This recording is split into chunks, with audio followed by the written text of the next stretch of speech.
Hello everyone, my name is Tanea and thank you for tuning in to today's video where we will discuss how to use LED light therapy.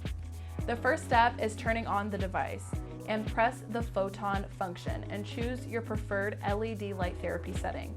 Press once for red light therapy, which is the anti-aging treatment. Press twice for blue light therapy, which is oily and sensitive skin treatment. Press 3 times red and blue light therapy, which is a problematic skin treatment. Goggles may also be applied for eye protection. The second step is to apply the device to the target areas by slowly moving the device across the face to pass the light.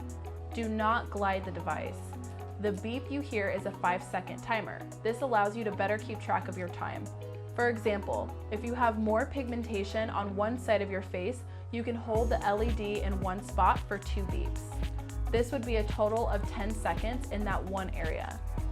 You can customize the amount of time you use LED based on your personal main concerns.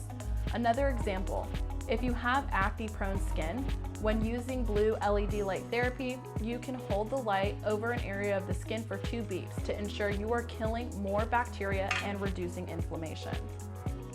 Thank you for tuning in and learning more about how to use LED light therapy. We will catch you in our next video.